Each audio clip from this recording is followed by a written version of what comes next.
Казань уже не удивишь визитами фирмачи. Именно так в народе называют приезд звезд мирового уровня. А посему горожане восприняли появление американских панк-рокеров Offspring как уже вполне обычное явление. Первым закрыл информационную нишу грант современной музыки Sting. Как сказали организаторы его концерта, он опять может появиться в нашем городе через год. Что касается Offspring, то эта группа впервые открыла Казань, отправившись в российский тур накануне своего 30-летия. Дмитрий Пивоваров с подробностями.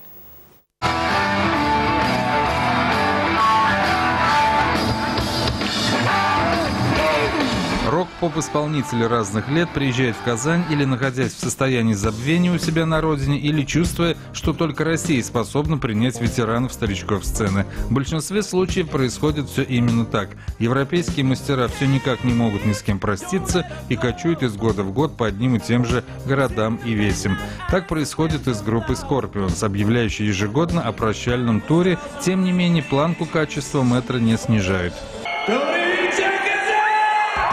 Калифорнийский панк-рокер Offspring по меркам сегодняшнего возрастного истеблишмента гастролеров из дальних стран еще молоды. Встряхнув поколение 90-х годов, они и по сей день остаются шаловливыми детьми, но не потерявшими интерес к современным мировым проблемам. Мы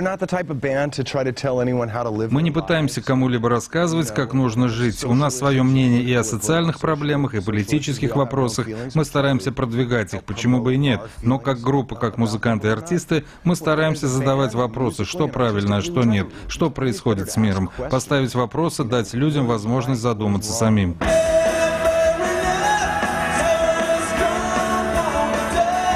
Перед казанским концертом лидеры Offspring самостоятельно прогулялись по улицам города и побывали в Кремле. Четвертый визит в Россию носит самый познавательный характер. Панки открывают для себя города Волжско-Камского региона.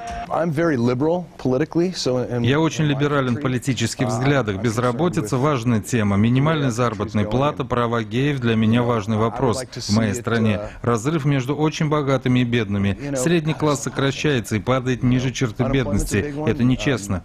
Subject isn't cool, but he fakes it anyway. He may not have a clue and he may not have style. Кстати, Offspring может похвастаться своим интеллектуальным багажом. Некоторые из участников группы имеют высшее образование и серьезно занимаются наукой. Степень интересов участников – финансовые дисциплины, электроэнергия или молекулярная биология, например.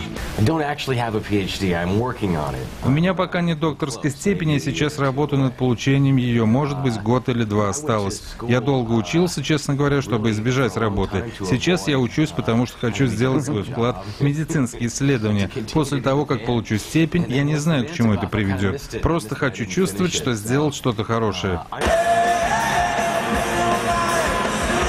Несмотря на муссирование приезда американских панков, в зале были лишь те, кто не хочет стареть душой и гибко двигается во времени. В этом им помогают те, кто не сворачивается однажды выбранного пути и делает качественное шоу. Дмитрий Пивоваров, Александр Третьяков, Альфред Камилевский, телеканал «Эфир».